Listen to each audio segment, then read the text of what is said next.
Now let's talk a little bit about player versus player, and like I've said, I'm not the best person to talk about player versus player, but I do have a couple of opinions that I want to get out there. Starting right up, in my opinion, player versus player in SWTOR is essentially broken. And you're going to ask, what do you mean broken? Well, it's broken because they went ahead and copied a little bit too much from World of Warcraft than they actually should. And you're like, oh, the World of Warcraft PvP is so awesome. If you're going to say that, well, you can just goodbye. It's just like, see ya, because World of Warcraft PvP not only was not balanced, it was broken beyond any reasonable doubt, and I just didn't like it. And again, this is my personal opinion, so if you did not want to hear my personal opinion, you shouldn't be watching the video. So anyways, continuing, in my opinion, the PvP is essentially broken because, I mean, first of all, they wanted to make this massive scale world PvP. Can't do that because the engine can't handle it. It probably can handle more than 50 players on screen. It will just explode, give you 1 frame a second. It just becomes unplayable. And if you go to YouTube and you look at videos like Ruinous versus Daramectyre, that there's quite a few of them. And I know that those videos are a lot of drama and whatever, but just look at them from a performance standpoint and you'll see that everyone is lagging. A lot of people are playing with minimal details and they're still lagging. So on that aspect, they did not achieve the scale that they wanted for the world PvP at this point in time. This does not mean that they can't fix their engine or something. Yeah, sure, they can do that. Maybe they should have done that before releasing the game, you know, hint hint. Maybe the game should have been released later. EA, just saying that. Like, stop fucking with our games, Electronic Arts. Sorry, that one had to be said. It just had to be said. But yeah, so apart from that, there's another thing which is broken, which is there's clearly not enough battlegrounds in this game called War Zones. There's 3 of them, and one of them is Hutball, and I'm not a big fan of Hutball. Some people like Hutball. Then there's the tower capture scenario where you gotta basically capture these turrets and they shoot at ships and whatever. It's kind of like Arathi Basin. And then there's one which is the one that you continually progress. I think it's called Void Star. You continually progress towards an objective. That's probably the only one I really enjoy, Void Star, because you just, there's these objectives, you go straight at them, you plant a bomb, you explode, the bomb explodes, opens a door, you move on to the next area, you open up a bridge, you move on again, you plant another bomb, and it's like this continuously moving forward map, and I like that one. That one I really like. It's like Strand of the Ancients, yeah, that's what it looks like. It's almost the same thing as Strand of the Ancients, except there's no vehicles, so yeah. I like that style of map. That's probably my favorite one. The tower ones I'm not a big fan of because I don't like the map itself, and Hutball is just a big mess because, like, unless your character has a force push, forget about it. It's not fun at all, because I'm pretty sure it's a lot of fun for like Jedi and Sith to just go around like, oh, someone's coming to cap. Boop! Send them all the way back through the map, almost back to their base with a goddamn force push.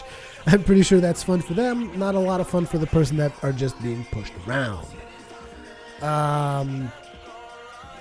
So yeah, those are the 3 war zones available. So in my opinion, they needed more war zones, a little bit more diversity. There's also obviously the open world area, Ilum, that I've already referred to, that they can't really put more than 50 players on screen or it'll explode and die. It has also apparently been used for basically win trading, which is another retard thing. I mean, supposedly these game developers should have learned by now mechanics that would prevent stuff like win trading. And yeah, it's pathetic that they designed these systems and it's like, oh yeah, it's actually better if you guys are all friends and just win trade your way to victory. Come on, really? So yeah, actually there's been some times that people have reported to me that they said that, oh, it's like these guys were win trading and we got there and we just annihilated the enemy faction, and our own faction was telling us, you guys are jerks, like we were win trading, making quests and blah blah. Really, win trading? Come on, come the fuck on. Just whatever. And then there's the other thing, which is the PvP stat in gear. I do not support this at all. I think this is a poor joke. Because it really is a joke. I mean, it's like, so just because I do PvE, When I go do PvP, I'm penalized for it.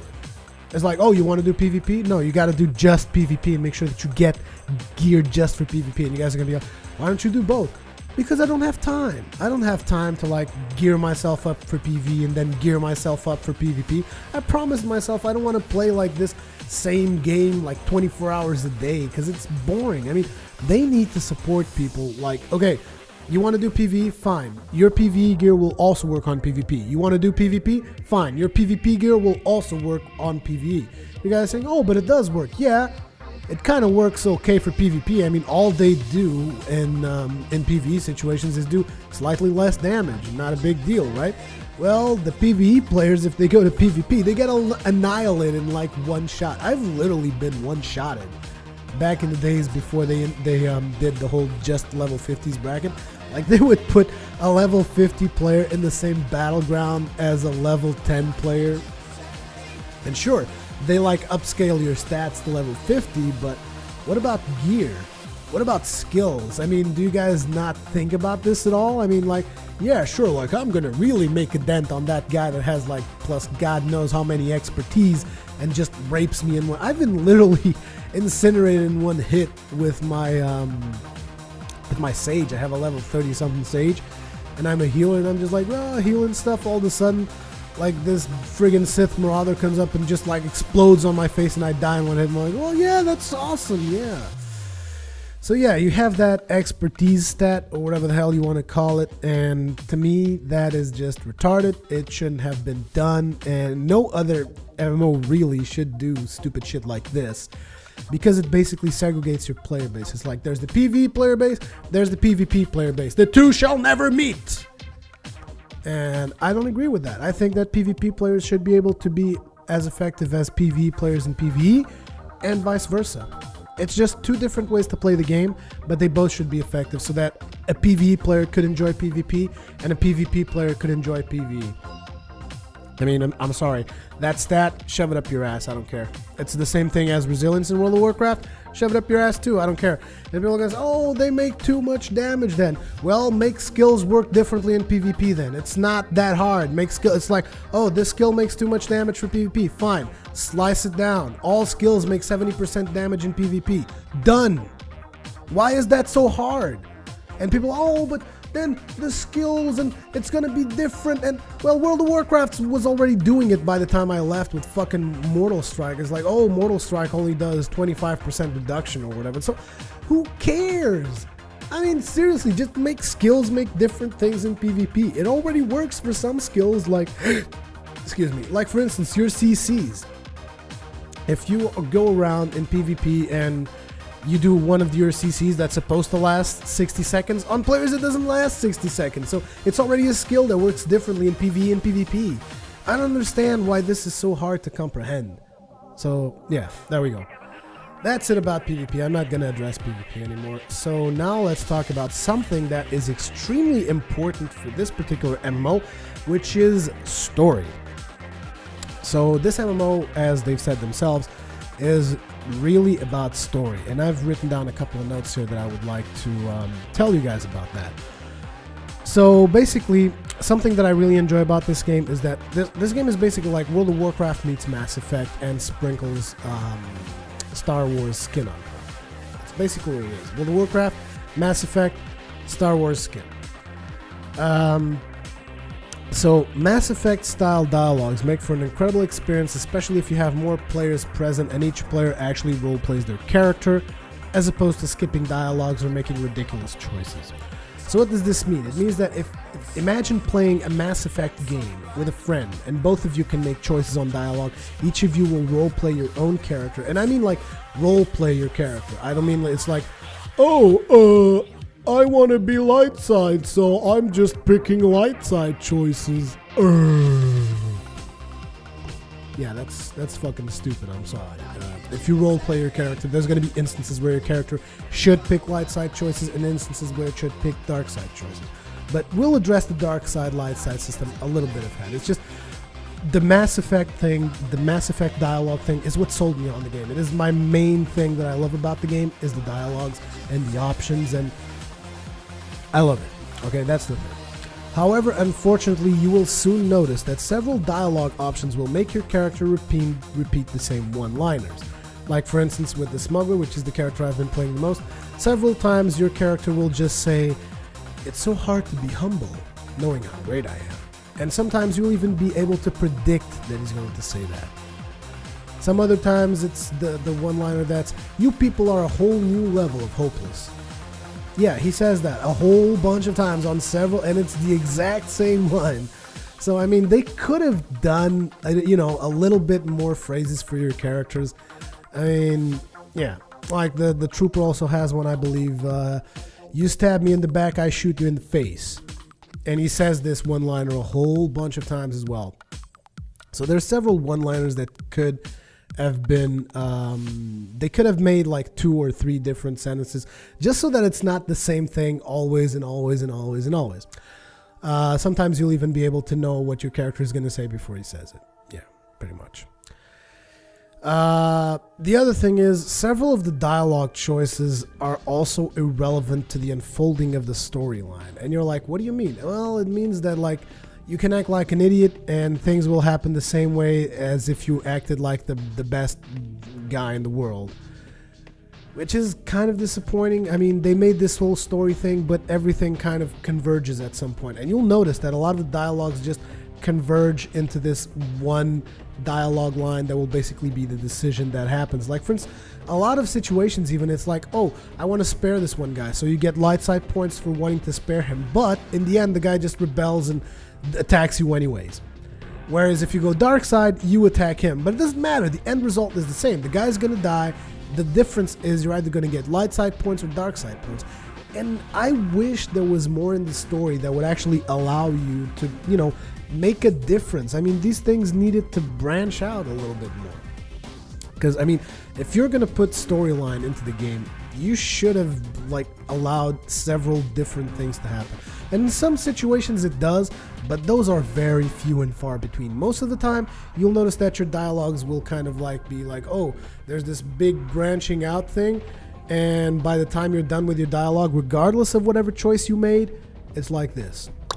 Goes straight down the same path, and every dialogue, whoa, smacking my microphone around, and every dialogue converges onto this same ending of that particular section of the story.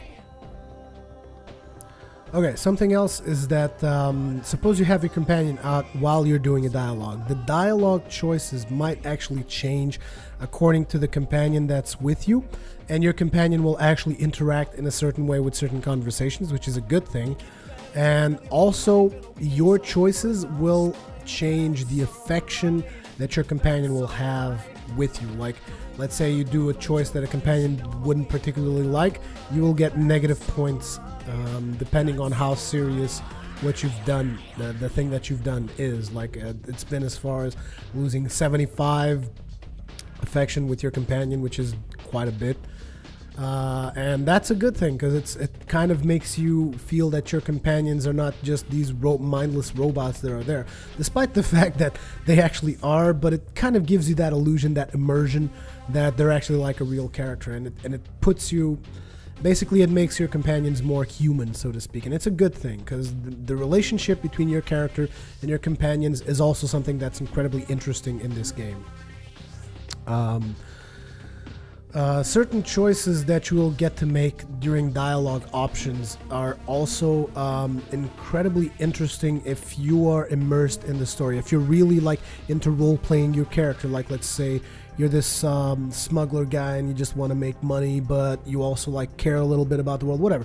Suppose you come up with whatever background you want for your character and you're actually role-playing it. There's gonna be certain decisions which will make you think for a while. This is going to be like decisions. It's going to be like, this planet is going to die if I make this decision. But it's like, I'm going to be a millionaire or something. And they will get you thinking. Like, there's been several occasions where I just leave the choice there for a while. And I just sit back and like, oh my God, I really got to think about this choice. And this is a really good thing for a story-driven MMO. In my opinion, it's really good that a lot of these choices are hard and they'll make you think for a long time. Unfortunately, it's not so for every single choice. I wish it was, but obviously they can't make this every single choice in this game a completely epic thing. It needs to be, you know, yeah, there's the epic decisions and there's the basic decisions. So, yeah, but some of these decisions are really, really good, and the story, the BioWare quality behind the story really shows on a lot of them. All of the dialogues are voice acted. Well, sure, there's some alien races which instead of voice acting, they're like, you know, make stupid noises. But everything is voice acted, which is it gives you the feeling of playing a really epic movie. And I mean, if you're a fan of Star Wars, you're going to love it. You're just going to love this game if you're a fan of Star Wars. So if you're a fan of Star Wars, you can stop watching the review now. You're going to love it. Regarding the story, you will also, at a certain point, I believe it's around level 18, depending on how fast you do your class quests and side quests, you're going to get a ship. This ship will function as an instanced home, means of transportation between planets, and you can pilot it in space combat missions. Which is, it's a really good thing. I like having like my own little house, so to speak. Despite being an instanced area, it's still cool because you can interact with your companions in your ship, and it's like, there's stuff to do in your ship, there's quests, you can go do space combat, and I think it's interesting. Space combat, in case you guys don't know, is like it's like an on-rails shooter, except you get to move your ship to dodge stuff as well, but mostly it's an on-rails shooter, but it's really good. Like, I personally really enjoy it. I mean, I thought I wasn't going to enjoy it because like, oh, it's on rails and whatnot, but it's an epic on-rails Star Wars themed shooter, and you get that feeling like, oh man, I'm flying my ship through outer space and like gotta dodge these things, gotta shoot down these Imperial fighters and these Star Destroyers and gotta defend this objective. It's good. It's good because, I mean, Star Wars was also about, you know, those fighter scenes and whatnot, and I enjoyed those X-Wing scenes and shit like that. So, for anyone that's a fan of space combat, it extends the game a little bit, in my opinion. So, and I do believe that they're working to do more with space combat, which would be amazing, because I just love space combat. I really do. I like space combat. I know that a lot of players like don't care about space combat. I love it. I think it's a really good addition to the game, and it just gets you that much more immersed into it.